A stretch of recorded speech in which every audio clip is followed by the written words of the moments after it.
Hello! Welcome back to Drunk Storytime with Quefish, live Discord edition. So, I have a couple drinks and I found some new crack stories by, I'm going to pronounce this very incorrectly, chamyl, C-H-A-M-Y-L, on AO3. And it is crack fills, and the name of the title of the actual story is Not That Bad When You Get Used to It. And there are a number of different crack fills. I'm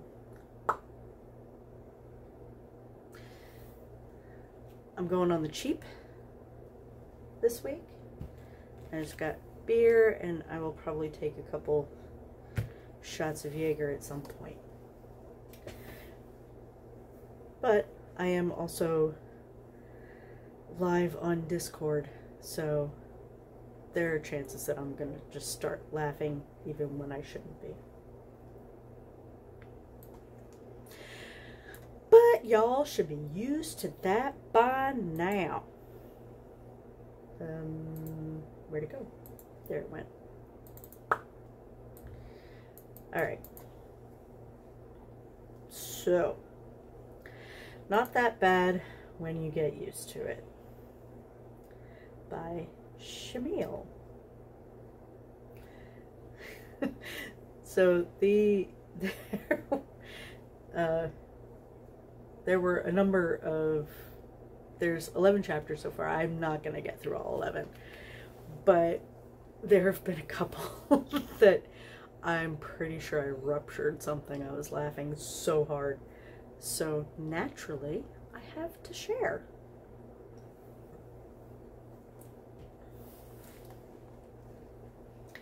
I'm not going to be doing them in order either. No real reason. I'm going to start with chapter 11. Because I'm pretty sure this is the one I actually asked about. So, chapter 11, the hardest part. The prompt is, and I believe that this is from their own Discord. This is from a Discord that they're a part of. Not the Thirsty Throat Spacklers. Prompt, South Downs Cottage. After the apocalypse that was not, Aziraphale and Crowley settled down in a house together. However, they realize just how odd the others' living habits are. Warning for under-negotiated somnophilia. That's sex while sleeping. I dig that, so. I mean, I would. Crowley had often tried to imagine what sharing a home with Aziraphale would be like. He'd pictured himself suddenly knowing how to cook, maybe even bringing breakfast in bed to his angel.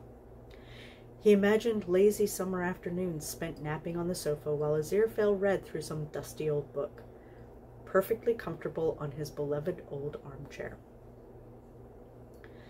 In his most tender, secret moments, Crowley had envisioned sharing a bed at night, had fantasized about how the angel would cup his cheeks in his hands, gently kiss his closed eyelids, and wish him a good night. He had never pictured he'd wake up every morning with a stiff dick pressed hard against his ass. The first time it had happened, Crowley had grinned. Somebody woke up in a good mood today, huh?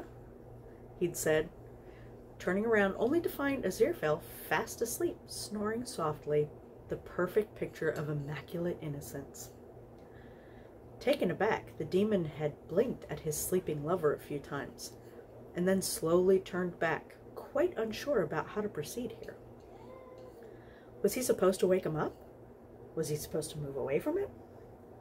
Somehow both of these options seemed rude. And it's not like it was unpleasant or anything. Quite the contrary, really. What Crowley ended up doing was trying and failing to fall asleep again, feeling more than a little hot under the collar, until Aziraphale had stirred, kissed him on the cheek, and murmured a still sleepy Completely clueless. Good morning, dearest mine. The next day, Crowley woke up from a charming dream in which the angel had bent him in two, trapped him against the wall, and was pounding into him so hard he was cracking tiles with the force of his thrust. The demon woke up, predictably, with a stiffy trapped inside his silk pajama bottoms, and, unpredictably, with a hard cock pressing against his buttocks. Seriously, what was he supposed to do? Was he supposed to wake Aziraphale up and tell him? Should he let him sleep? It's not as if the angel was doing this on purpose. Probably. Trapped in this uncertainty, Crowley resolved to very quietly and very politely rub one out as quickly as possible, biting down into his pillow to avoid making a single sound. And indeed, it didn't take long at all to finish himself off, what with Aziraphale's cock straining against his butt cheeks and the remnants of his filthy, lovely dream swirling around in his head. When he was done, he miracled away the mess and fell back to sleep. On the third day in a row of waking up with a thick, unyielding angel prick knocking on his back door, Crowley wondered whether he might have been going about this all wrong. Maybe the polite thing to do here was to wake Aziraphale up, but with an orgasm. Take him in hand and stroke him off until the angel blinked himself awake, cheeks flushed and lips parted, moaning Crowley's name. And wasn't that a thought? Crowley could feel his blood rushing quickly down south, filling up a little demonic erection of his own, and realized he'd just gotten himself further in trouble, as he usually did.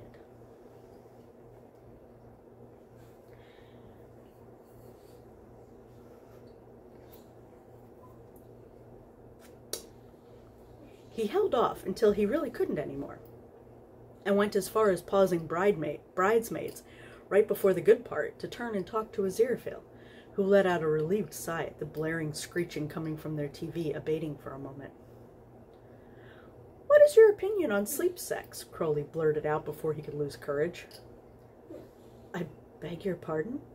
Aziraphale looked at him wide-eyed for a moment, then pointed towards the screen with his gold leaf bookmark. "What part of that?" The angel managed to stuff so much righteous disgust into a single syllable that Crowley was surprised his damned ears didn't burn off his head right then and there. "What part of that?" prompted this inquiry.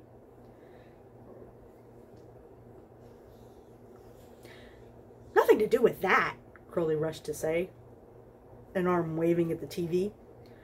"Just something I've been wondering for a while, that's all." He sniffed, shifting back a little onto the sofa. Well... Aziraphale closed his book, his lips twitching as he seemed to look for the right words. "Is it something you'd like to try?" "I'd be amenable, yes," Crowley replied immediately, because fuck if he wasn't amenable. It was all he'd been able to think about for the past few days. Waking Aziraphale up with his hands, with his mouth, with his body. Catch him while he was still completely relaxed and sleep-soft, inhibitions non-existent. Watch him give in to the pleasure with reckless abandon. "Hello." "I'm recording." "Yeah."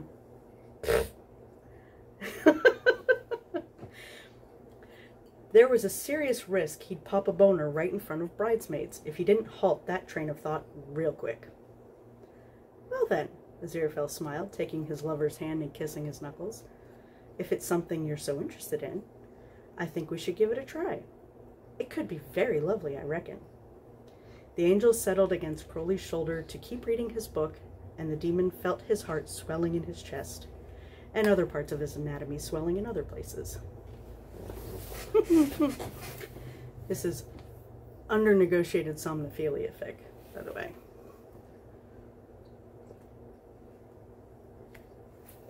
It's so brilliant. What a wonderful dream. He was hot all over, spine arcing off the mattress, fingers twisting in the sheets. He was dreaming about having two Aziraphales. one underneath him and one above him, rubbing against him and making him come over and over again. 4 hands that seemed to be virtually everywhere at once. 2 mouths licking and biting his flushed, sensitive skin. In a confused, hazy non sequitur that only the realm of dreams could allow, the angel underneath him was currently penetrating him, slow and deep, while the angel above him was riding him hard and fast. And Crowley was in, well, not heaven, because heaven sucked ass, but whatever the snake demon version of heaven is. Yes, that's where he was. He felt another orgasm approaching, this one stronger than the ones before it.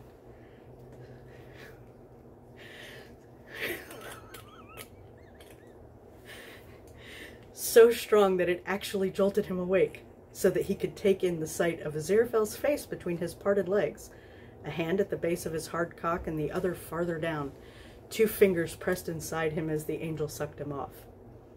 Crowley made a choked, startled sound, which quickly turned into a moan as he put a hand on the angel's head because, fuck, Crowley had no idea what was happening, but whatever it was felt really fucking great, and he wouldn't have stopped unless the cottage itself was on fire.